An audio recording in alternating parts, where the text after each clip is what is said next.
This is John Spencer, and you're watching the Break It Down show.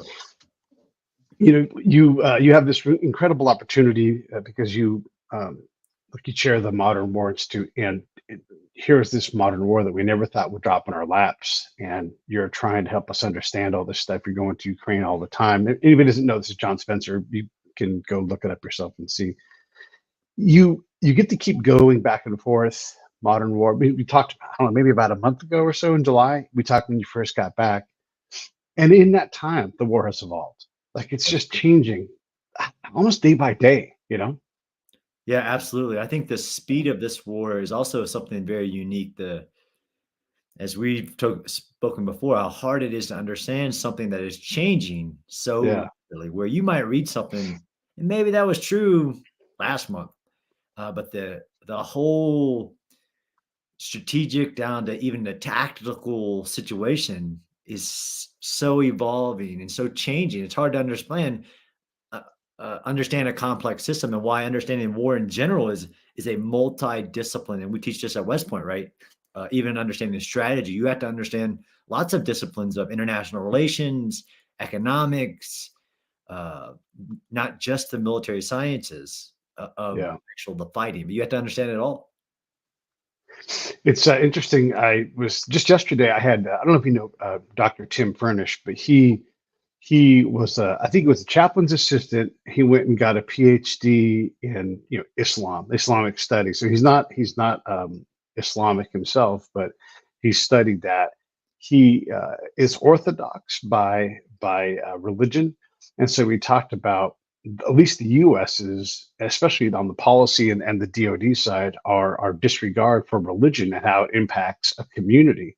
And then you bring it back in and you use that lens on Ukraine and you think, man, how do you ignore the interconnection between orthodoxy and all of orthodoxy, the neighbor Russian orthodoxy and how it impacts. And you could kind of use a proxy of the Shia in Iraq and Iran, where like the Iraqis are like, we're really not that religious and we really especially don't want Iranian influence. But hi, how you doing? I'm Shia, and you're like, wait, what? No, this doesn't matter. But yet it does matter, right? And so we like that one thing alone is so complex.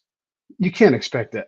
You can't expect a lieutenant or a captain to get that stuff while they're out there doing things on the ground. It's too much to add in with all the other things that you just opened with. Right. And, from understanding the complexities of secular and sacred influences on society, it's hard for anybody to understand. Even, like we talked about before, I visit Israel and have an understanding that uh, 75% of the population is actually secular, not religious. Like, yeah, but it's Israel. And Uh-huh. but to understand those interweaving cultural, societal, government, Uh-huh. um, it's hard. Now, it is to say that there is kind of overarching, some people believe some countries have a grand strategy, right?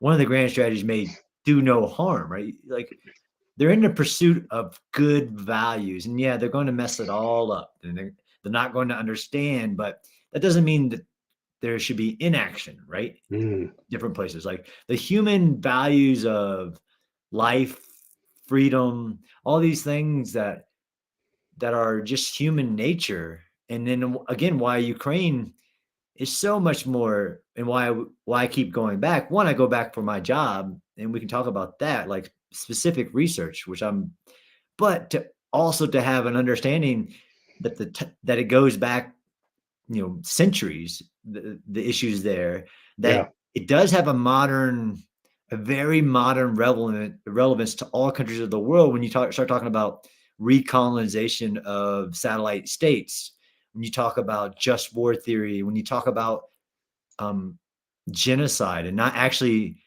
like, you can see that somebody entered an environment and they may not even understand what's going on, but you can go into that environment and have the intention of doing harm, like have written orders like Nazi times, like, okay, our ultimate grand strategy here is to erase this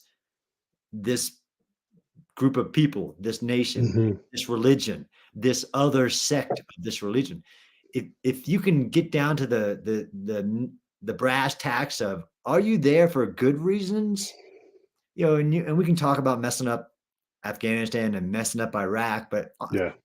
for me, yes, absolutely. And you learn from history, but there's also a very strong group of people that are really just trying to do good with no understanding. But I'll take that over somebody who's literally there, both personally and strategically, to do evil.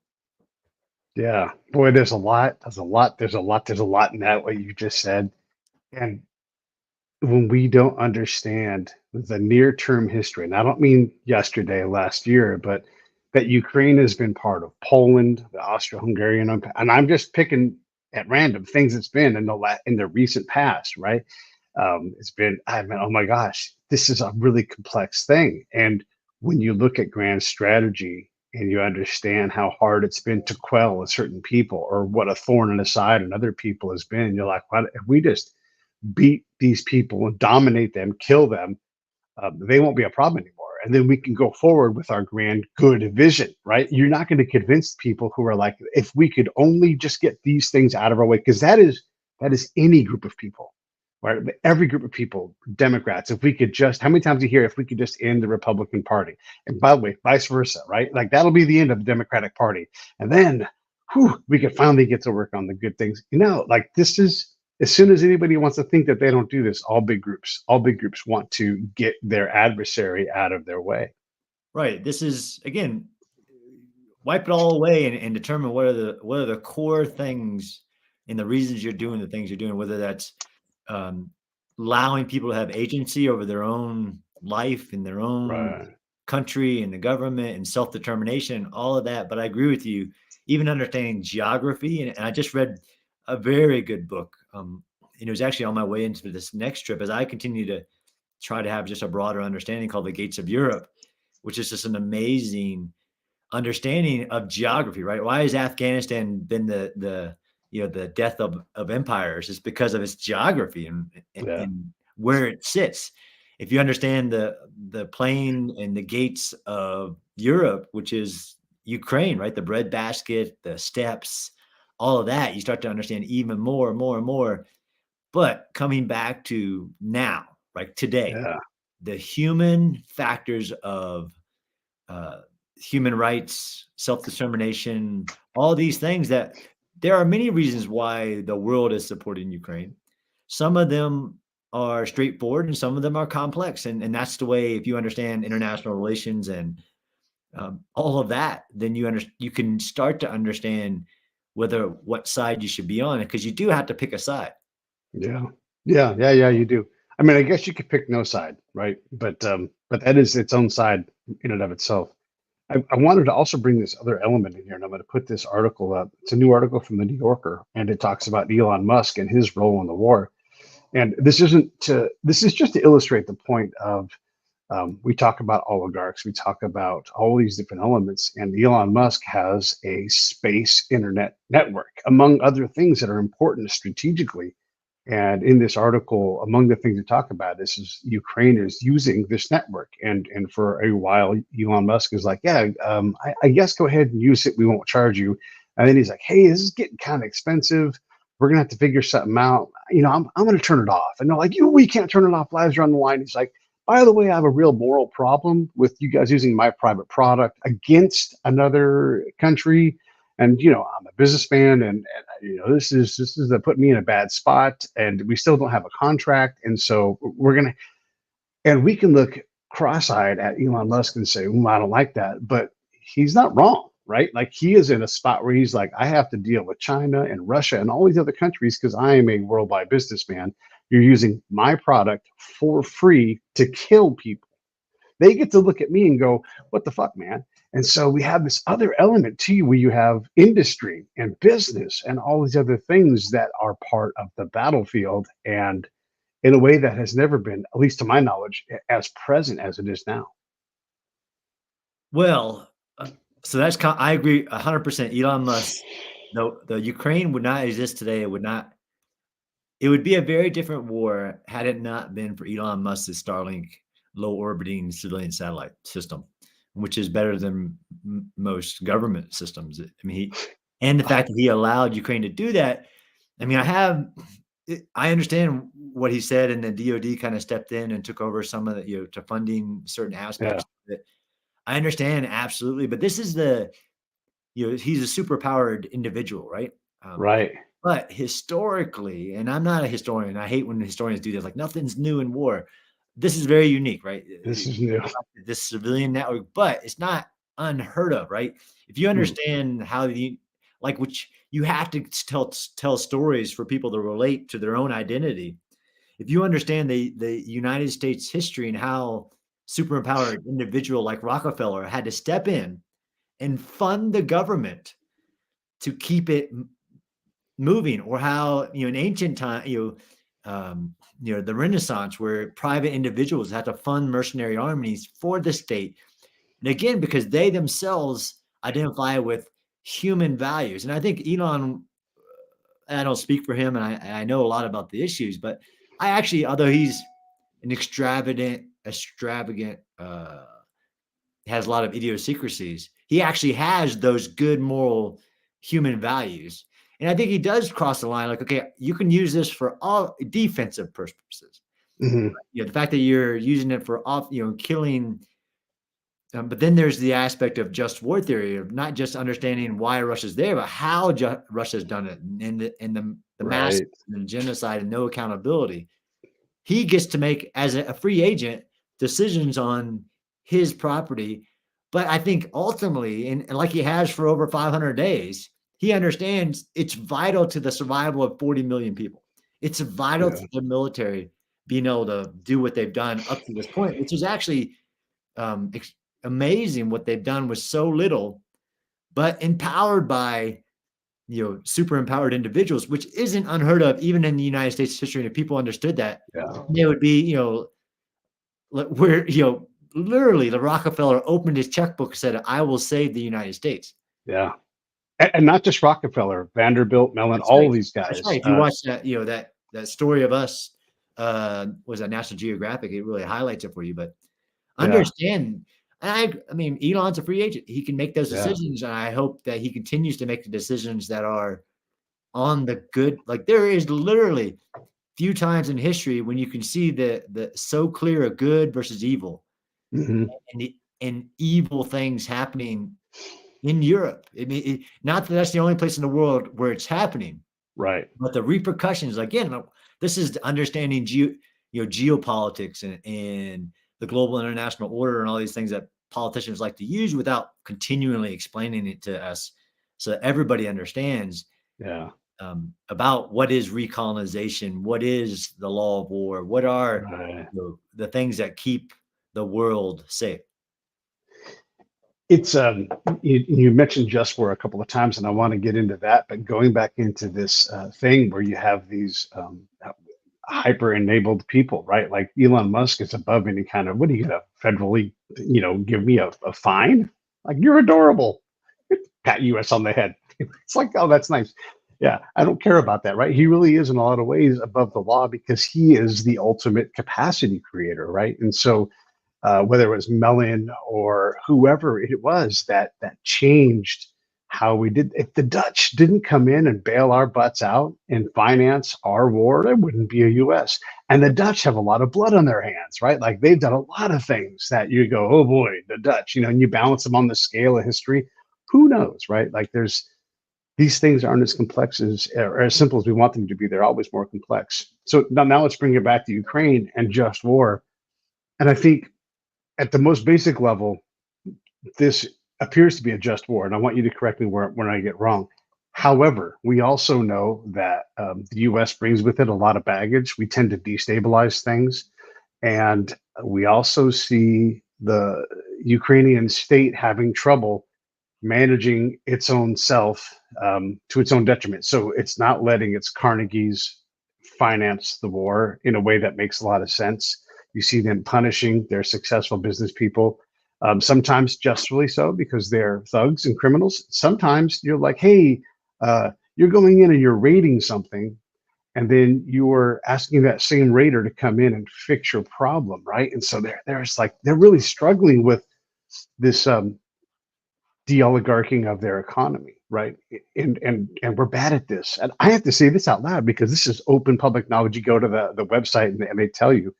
You look at the Atlantic Council, which is very critical of certain aspects of the Ukrainian business world, and there are the two biggest oligarchs are funding the Atlantic Council, and you scratch your face. You go, oh my God, all of these oil interests are in there funding it. And you're like, okay, all of that is great, but however, how do I believe it? How do I believe when you're picking sides and you're writing academically? And I'm not saying everybody in this thing is compromised, but how also is this whole thing not compromised when two of the biggest oligarchs are listed in there? So back into the scope of just war, we know there are going to be people that make a lot of money in this war. When does just war stop and corruption begin? Is there a way to even do that? No, I mean, I think this is the accountability aspect. So just to remind everybody what just war theory is, right? It has two parts. I didn't teach this. I just know enough to, Right. it helps people think through. Just war theory is broken up into two parts. Just war, as in why is the war happening? What are the reasons of the war? Is there a just cause? That can be argued, especially in Ukraine and Russia. Like, some people will make an argument on Russia, the reasons Russia invaded a sovereign state, which is actually illegal, as stated by the United Nations. So there's the cause of the war. Is it just? Is it right or wrong? And then there's just execution of the war, which is actually part of just war theory too. Like, okay, these two current, whatever the reason that these two nations are at war with each other, there is actually just war theory is that it will be executed uh, justly, as in, honorably, as in under the laws of war, and not genocide, all these things. So even if I can't get people to agree on the just reasons of a war, I can usually get people to agree on that it should be executed in a certain way. That's the evolution of human history, and the laws of war actually predate World War I. I mean, there's just things that we have agreed to that we won't do in war. And if you understand what Russia has done in Ukraine, is that especially in just execution and accountability. And I think this was where it gets to corruption, right? Resource drives corruption, right? Resource curse drives corruption. But again, it gets to that value of, do you have the pursuit of accountability, right? Whether you have corruption task forces, you have the processes and all this, corruption will always be there because it's human. There's humans involved. But as a nation, right? And that's why these people that do this, like the corruption index that rates nations and by their corruption in their government, is it the country, whichever we're talking about, like in a war, trying to reduce corruption, trying to hold people accountable when it's identified, like in a war crime? Like, yeah, soldiers do bad things. You and I both notice. And the U.S. has its own history of soldiers doing really bad things. But under this just execution of a war, there is also a process of accountability. Like, look, that's wrong. Right. And this is what I'm seeing in President Zelensky's government. And I'm not I am definitely not. This is, especially, I know where I don't know enough. But when I see him firing, military recruitment facilities, when I see him firing the head of this organization, this agency, because of corruption, that gives me some sense of, ultimately, they're trying to reduce corruption. They're not encouraging it. They're not.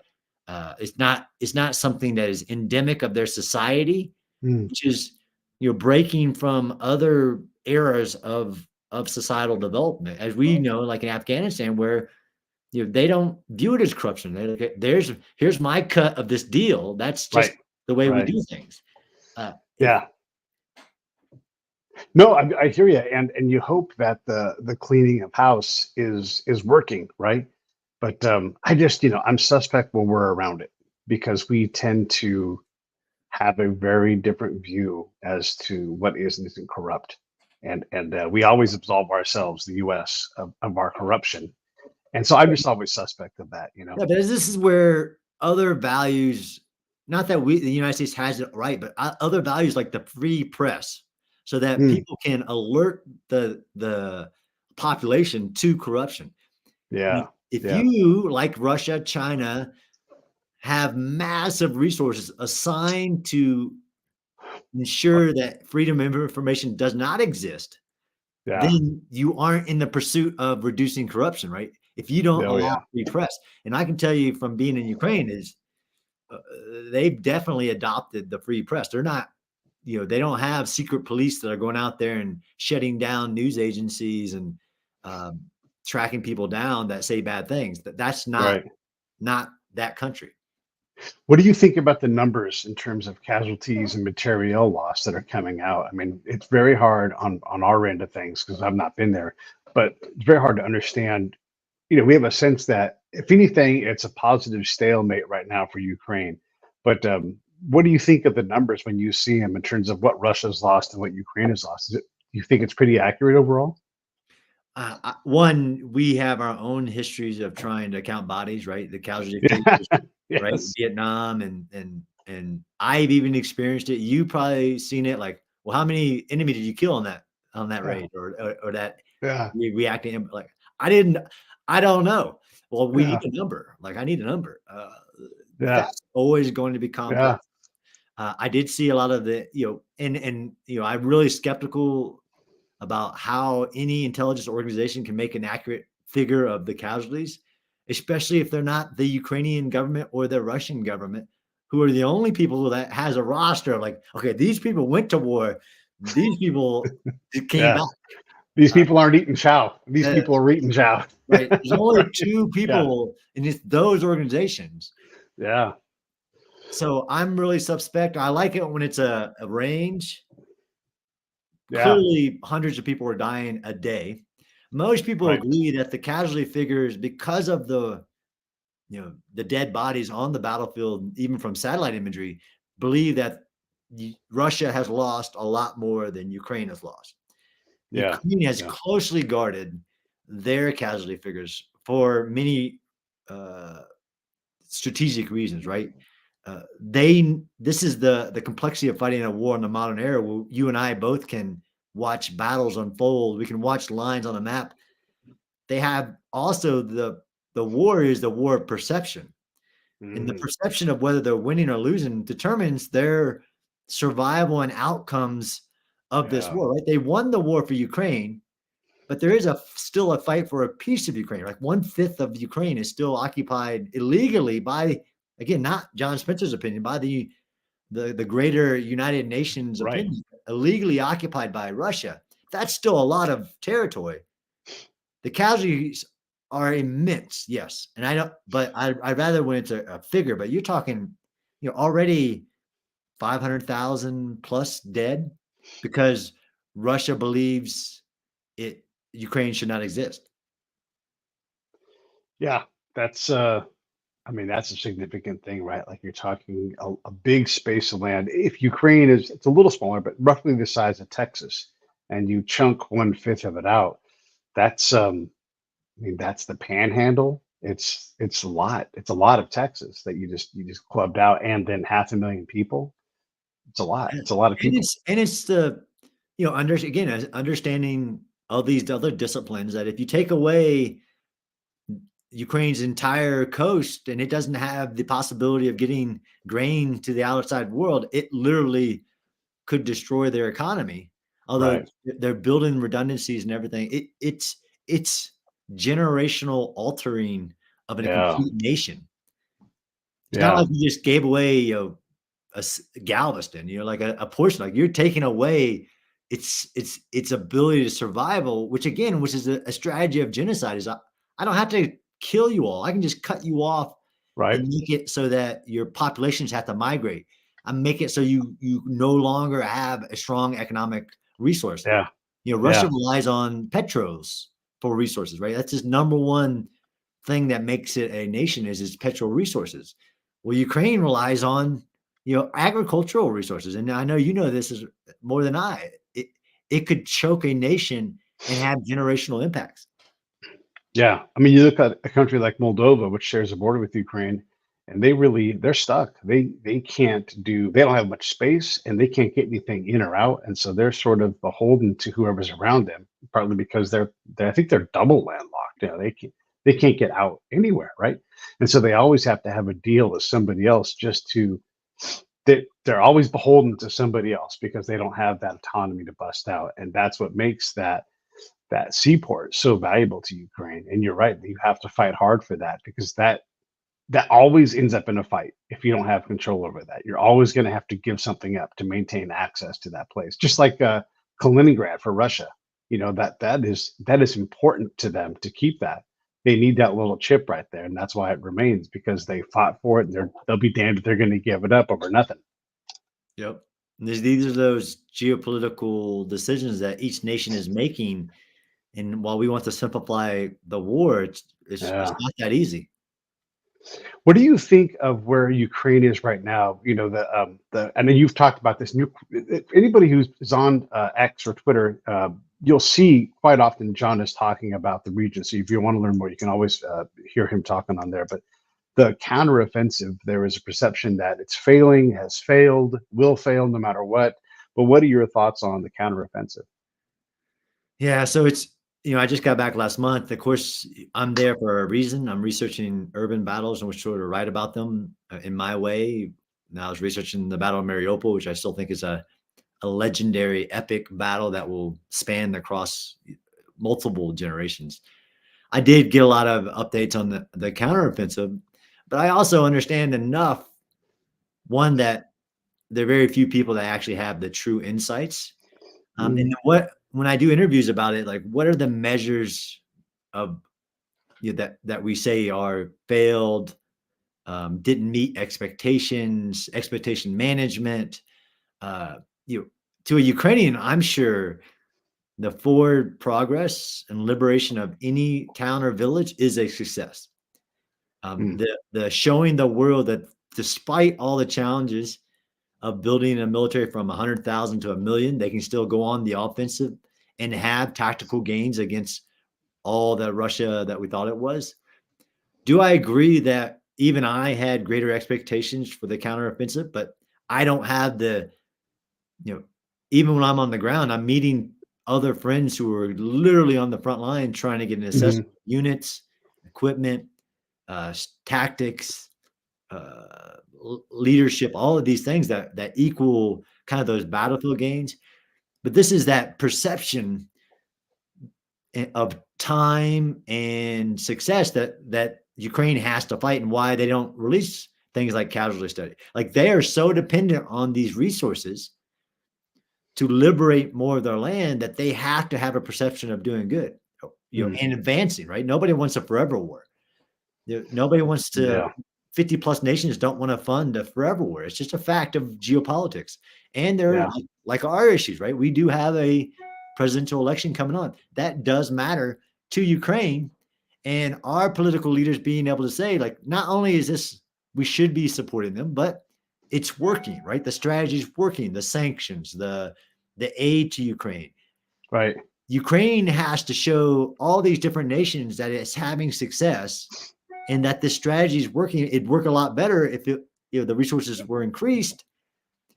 But the counteroffensive, because of the way news works and perceptions and information, it needed to have a lot of success. Whether you're measuring success by territory regained and or are you measuring it by time? How do you want to see this rapid, left hook, which is all complex without an understanding. Here's the issue, Pete. And I know you are in the pursuit of understanding. Is that people Yeah. make these comments with no understanding Oh, yeah. of even military sciences, let alone those global perceptions that are required. But I don't like when people make solid statements.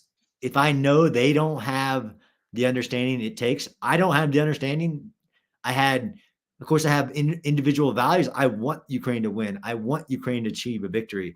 I wanted them to punch to the Azov Sea immediately, cut off the land bridge. I wanted those things too, but I also have enough knowledge to understand that in order to breach hundreds of miles of now mined trenches, phases of trenches that nobody has done that, even in World War II without air power. Yeah. But I got caught up too in the global percent. Like, okay, this it's going to be rapid. It's going to be hard. It's going to, and this is reminding us that one, we need to continue to study war, Yeah. and Ukraine is doing so much with so little. But I don't like when people make comments about the counteroffensive when I know they don't know that even the tacit knowledge of what's going on in that area of Ukraine, let alone across the whole counteroffensive. Right. Not done yet. I can say that with pretty much clarity is that the counteroffensive, which is a phased thing, didn't start when everybody, uh, it started when Ukraine determined that they had assumed enough risk with what they knew was coming or what was being trained that they launched it. I know that it's not over yet. Mm. You know, all of these things, like you're right, the complexities. And by the way, Russia has a say in all of this. And if we push Russia too hard, we think Putin is like teetering on the edge of being taken out. And maybe that's true. It turns out he's got a lot of levers he can pull. He can make this war very, very painful. And we're not even talking about nuclear power right now.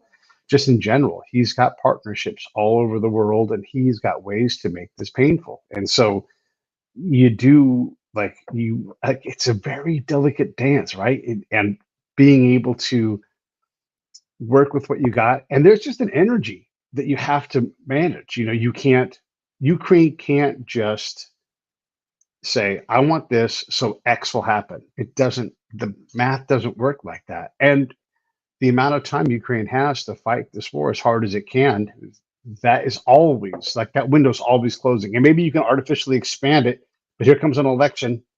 It's like, oh, we're gonna carve it out. And then it's an enormous push pull on this energy to keep that window open. And I'm gonna tell you, just like okay, and I get this from my tankers. Like, yeah, we'll give you a bunch of Abrams tanks. You have to run these things 24/7, and they consume this much gallons of fuel per minute. And so to keep these things in the field and running costs this much of your budget that you're going to get. And you don't know how to run them like professionals. And so that's going to cost you this much. Oh, now we're out of the scope of possibility. So we're not going to give you these tanks because you don't have the capacity to drive them. And so let's give you something that is going to work, and we're going to give you this instead, Brad's or whatever it's going to be. And so all of this stuff, man, it's complex. It's not as push and play as we want it to be. And as much as we're in this multi-domain warfare, it turns out trenches and mines are really, really effective, because unless you can defeat them, all of a sudden you go back 100 years in time. Exactly. And understanding that each piece, the news and we like to get focused on pieces of technology and Right. pieces of modern equipment that actually can have a greater immediate battlefield effect, and some are just these vital pieces of a pie that is, like you said, modern warfare that Ukraine has had to live without. Yeah. But I think this is another understanding again of geography and culture and actual a civility, an actual society, is that I have even been surprised at what Ukraine has been able to do despite, Yeah. they can't, they could never use a Patriot system, right? It takes years to be able to Yeah. figure out how to, and you have to have this, you have to have that. It won't help them. I like the fact that Ukraine has shown every naysayer, especially about technological advancements, wrong. That they can do it. Yeah, no matter how much, because they're a society of very, they're not trying to like, I think it was General McMaster in Afghanistan who said, "Look, you want me to build an army, and 100% of my new recruits can't read." All right, that's Right. not Ukraine. Right. The Right. people I meet in Ukraine who are in the military are like engineers. Like I was this engineer. I was that engineer. I like, damn, like, is this a Yeah. society of engineers?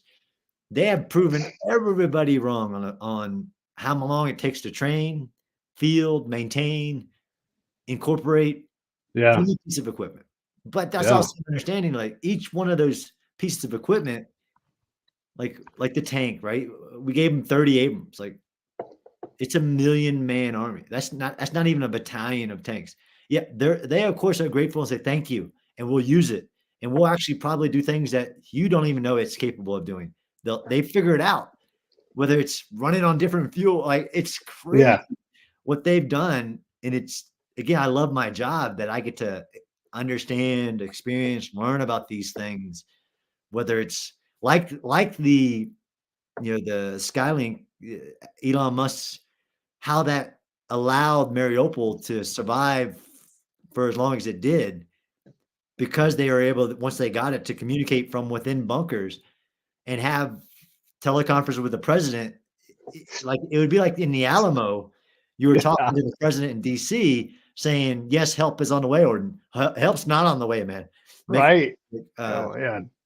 it these things these things are all important in this new modern battlefield. But Yeah. I agree, there's some things that people try to discount in it, and I know you will appreciate that. Even in our military, which I get very frustrated by, like, look, don't give me this ideal of future warfare that you're imagining, right?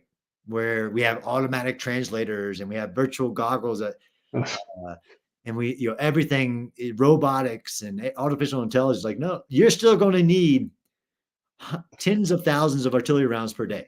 You're still going to need Yeah. to know how Yeah. to build a trench line and hold a Right. piece of ground. Yeah. You're now going to need a drone in every squad, and it needs to be cheap, expendable. Uh, and that's not what the US military currently has. It's almost like we're not listening to what we're seeing in front of our face. I remember the first night vision goggles I put on, the PNG fives, I think it was, and we had to walk through the forest like this because you would walk straight into a tree if you didn't. You had no 3D, which matters, and you're like, I might fall into a ravine, and so yes, you have the capability, but how do you use it? Now nods have gotten a lot better, and I, it's nowhere near that. But when you get new technology and you think, oh, we're just going to do this. You're out like a drone. Like when the first drones, when I was in Bosnia, they'd send them up, and they did a lot of work. Those Marines, that they were attached to our unit, and actually my little CI team, they were with us on our little camp, and so we would take them out and go do some human missions with them just to get them off the camp. But most of those things, not most of them, a lot of those drones crashed, and then we would go find the farmer and get what was left and bring it back. But now look at what drones do. I mean, it's amazing. But those first things when they talk about the modern war and automatic translators, you're gonna be like, this damn thing. Yeah, right. Like, and somebody's going to have to go get Johnny Five when his batteries run out. Oh yeah, yeah, yeah, yeah. And there's these things It's that we study in like at West Point, we teach about revolutions in military affairs, right? Something uh-huh. usually it's usually technology, but it also can be societal, right? The levee en masse, Napoleon and the French Revolution, and the ability to have a citizen-based military. There are Right. things that are called revolutions in military affairs. And what's unique about Ukraine is that we're seeing inordinate impact of single pieces of technology that aren't revolutions in military affairs, but because Ukraine has had to fight without the complete suite of combined arms, that where the HIMARS was introduced, which is just long range rockets, it actually had an immediate, visible, very impactful impact on the war because of the fact of, Russia's lack of counter battery, Russia's lack Mm, of long ranging systems. This is the again, understanding military science is why you might argue, well, somebody might argue because they are, again, so close-minded to the way they think about war that, that single piece of equipment won't help Ukraine. Like the F-16. Like, oh, that won't help. That won't have an immediate impact. Blah, blah, blah, blah. Uh, Look, I don't even have an understanding on different brigades and divisions of the Ukrainian military and what they do and don't have. But I can see when 4 HIMARS has an immediate impact on the battlefield, or mm, sea drones that they built themselves have an right. immediate impact on the battlefield. This is, again, Yeah. uh, you got to be in the pursuit of understanding, not be closed-minded. I think Ukraine needs it all because they don't have it all, and they will surprise you. Like and you might remember, we might have talked about Nagorno-Karabakh, the war of 2020, where we saw modern killer drones having a huge impact. But there was a reason for that. But we also saw, and most people forget, like Azerbaijan took biplanes and turned them into remote control biplanes and Yeah. flew them at the Armenians basically in Nagorno-Karabakh so that the air defense would reveal itself and then they could kill it later. So they took literally biplanes and turned them into autonomous biplanes and flew Oh them yeah. in war and had a huge impact with them. So don't tell me that Ukraine can't use this or that piece of equipment. Of course, there'll be challenges, but I also worked in that five-sided puzzle house in the Pentagon. That, trust me, there's thousands of people that are working through the challenges of whatever it is, trying to help because we believe that there is good reasons in order to support Ukraine.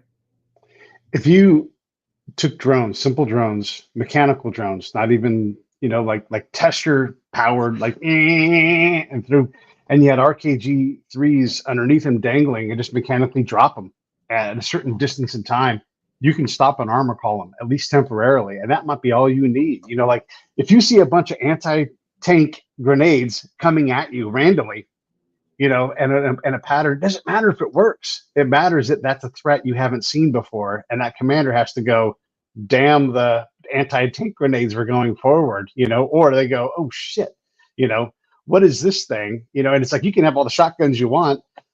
If there's 500 of them, some are going to get through, and you're a command. And what is, John? What is that particular weapon system cost? $100,000? No, less. It's old used stuff and drones that are going to do something. It doesn't have to even work. It just has to slow that column down to give you a chance to flank or whatever it is, right?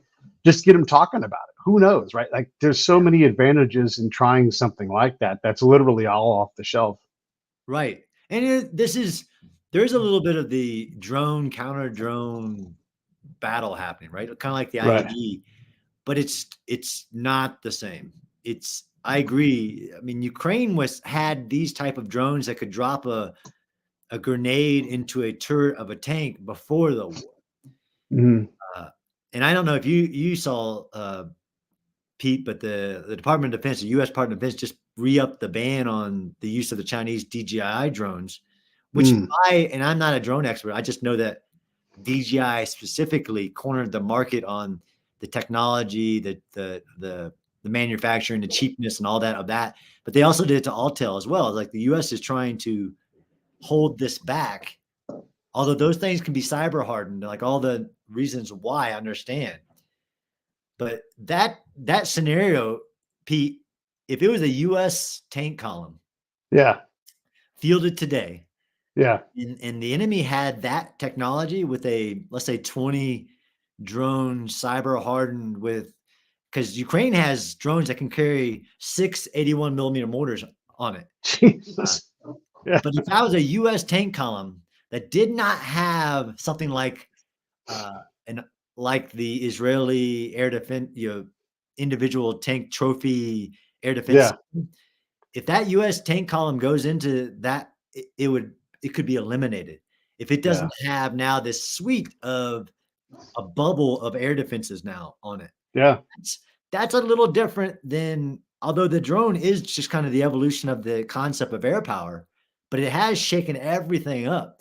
sure, We're not sure, adapting fast enough to where the Ukrainians are adapting, and they always say this, right? Necessity is the father of innovation, right? yeah, yeah, So now you have this drone, counter drone, and echelon of types of drones from COTS to the high end killer drones yeah, that a normal division of fighting force, if it doesn't already have fielded that at scale, right? This is the other issue, right? yeah, Well, yeah, that unit has that piece of equipment, whatever it is, air defense, whatever. You don't have it at scale, right? To fight in a pure competition right now.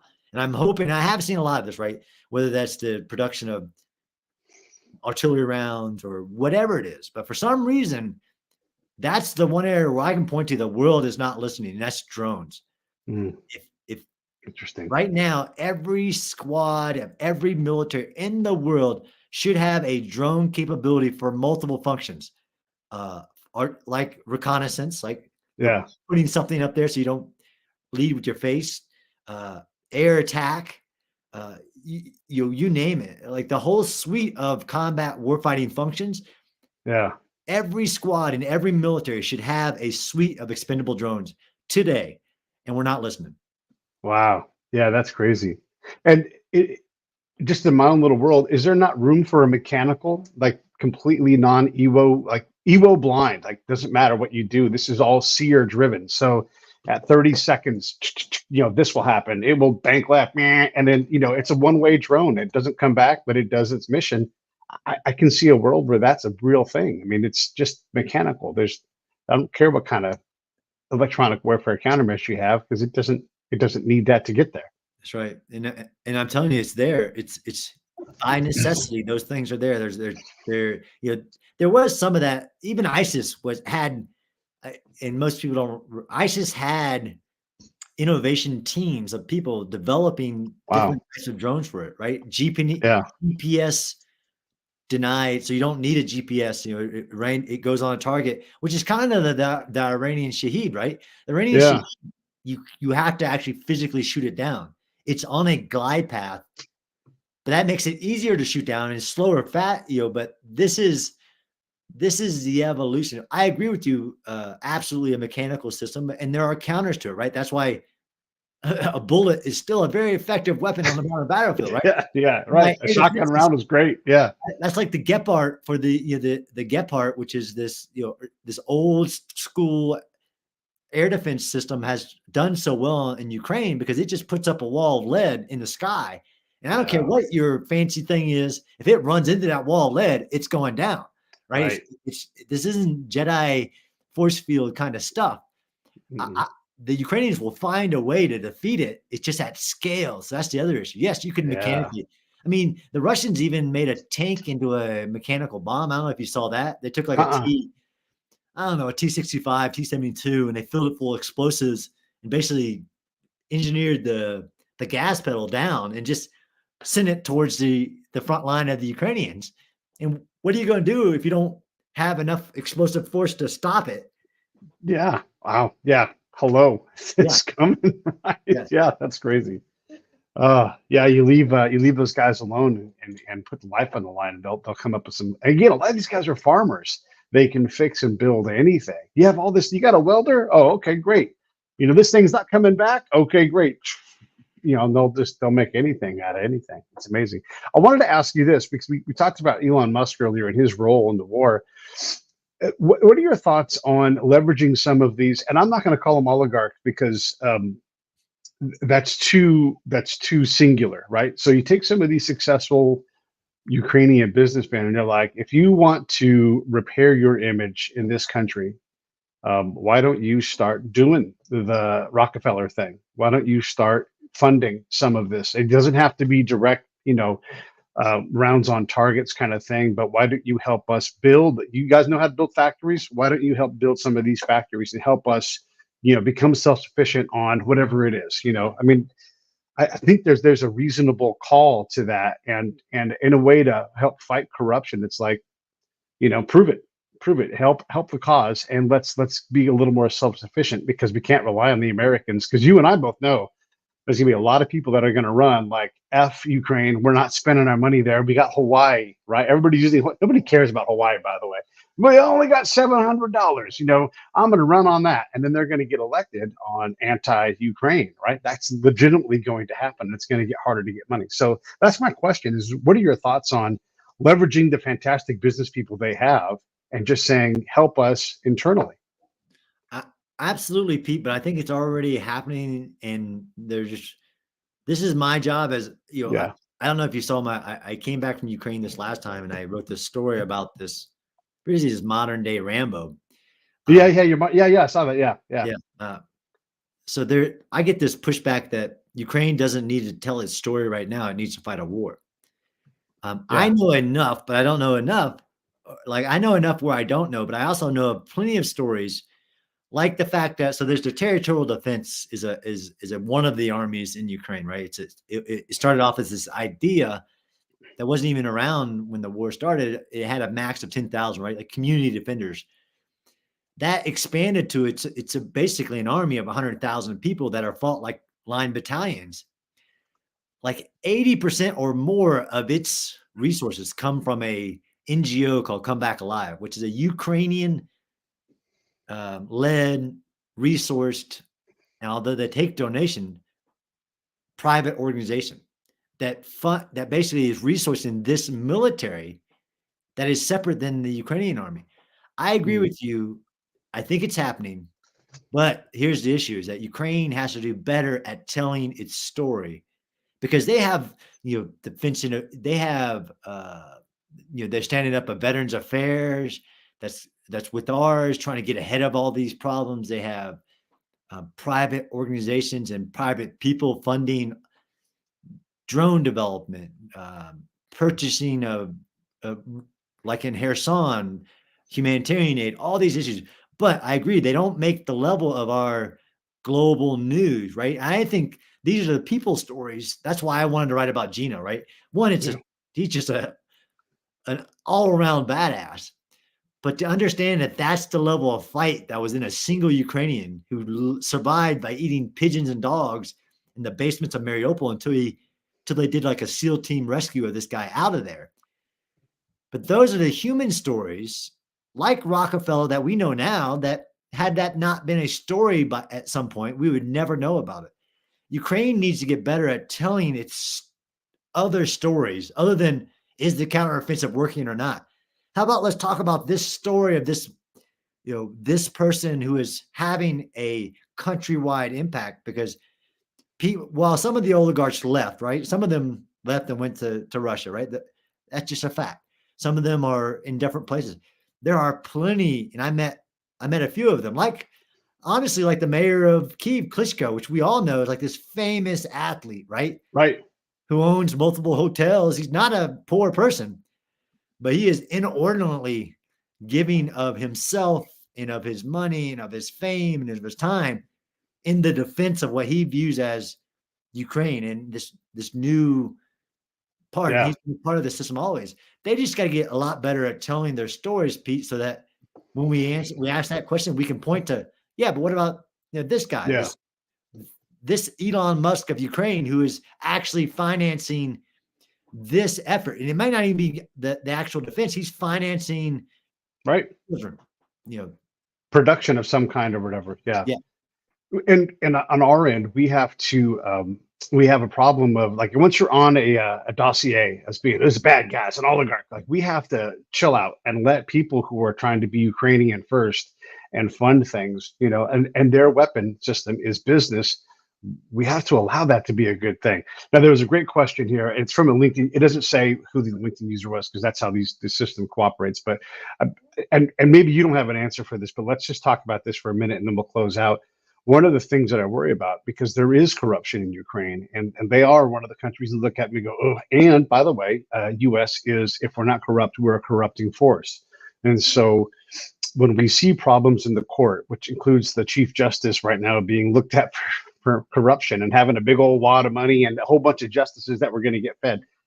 When we see this has to be hard on the business world that looks at Ukraine and goes, because I don't know if you know this, but I've been looking into the different aspects of the corruption. There are court cases that happen, and they are leaking into the various European arbitration courts and higher courts because the fair case can't be heard inside Ukraine. And then when the business person wins externally and brings their win back to Ukraine to the court is, nope, no thanks. And that's a problem.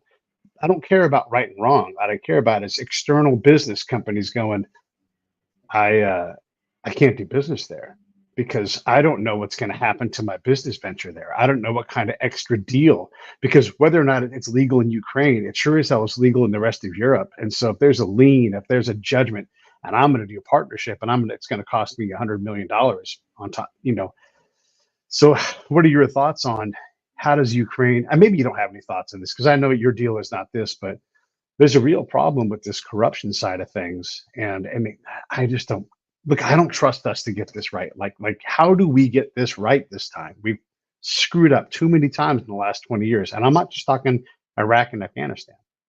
Yeah, I mean, I think, one, using the right comparables of post-war rehabilitation, right, where it's gone horribly wrong, like in parts of India and other, where it's gone good, like in post-World War II Germany and other places. Yeah. So looking at the right like models, and like you said, this is not my area of study. Right. I am aware of a lot of that, and there should be accountability, right? Free press, making those things very visible, right? So transparency is another one, right? Yeah. Transparency, which again, if you understand some of the reforms that President Zelensky and his government, right? It's a government. He's a man, but he has a political party.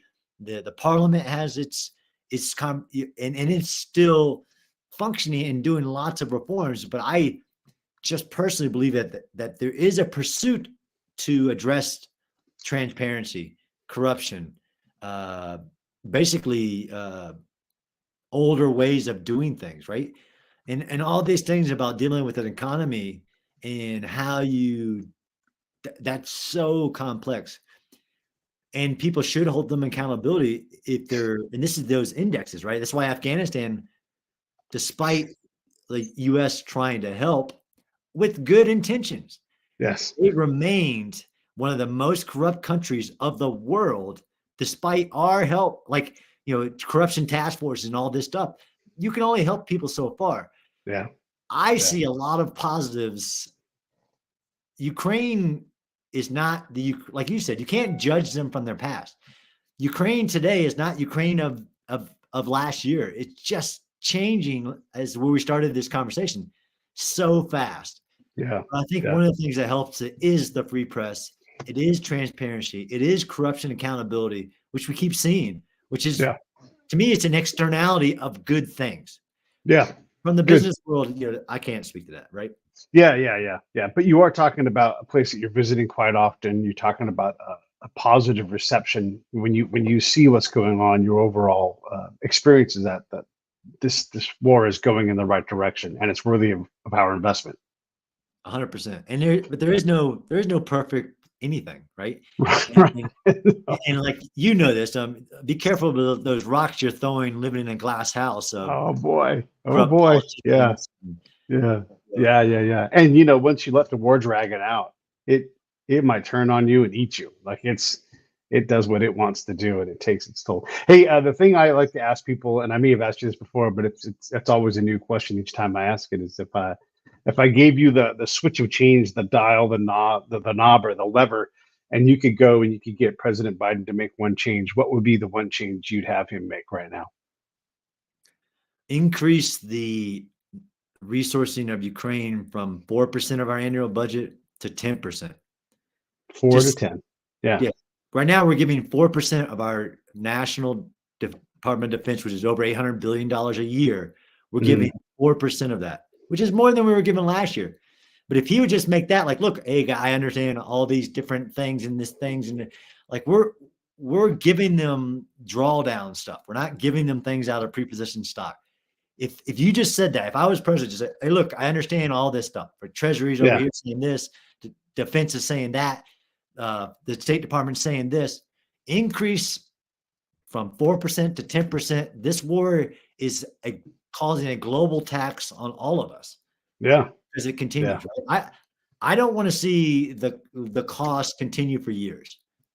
But if you don't make a change, it will continue to draw keep going, right? I have my wish list of technology, but literally, if you just walked in and go, look, up it to 10% of our annual defense budget.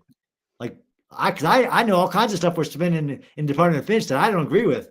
Like, I would rather end the war in Ukraine faster than spend it on some crazy stuff that we spend money on. Same question, but for Zelensky. You get a chance to sit with the boss. What are you have him change? Like, look, I always say, like, there's nobody who can say what Ukraine needs except a Ukrainian.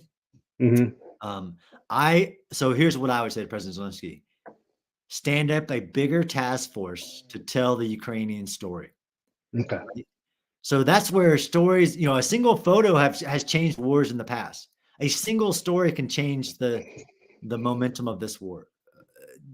But how you package that in multimedia, and he has people doing this, but I would stand up an entire task force whose only job was to highlight things like Ukrainian businessmen who are giving away their fortunes to support Ukraine as a nation.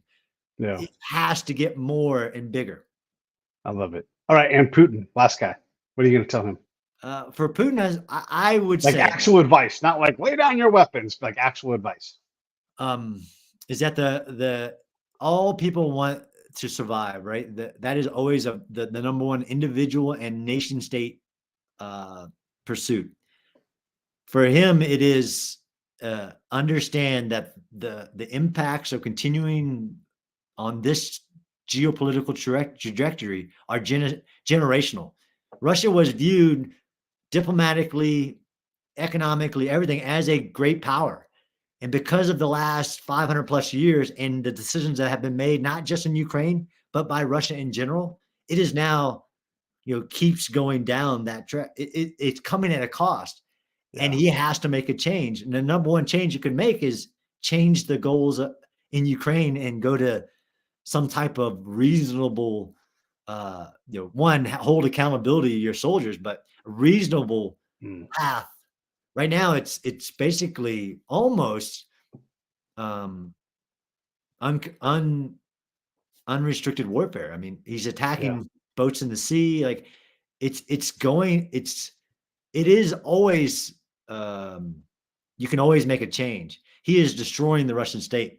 And not that I care, but you would think that would be the actual piece of advice is stop destroying the Russian state. Stop destroying the Russian state.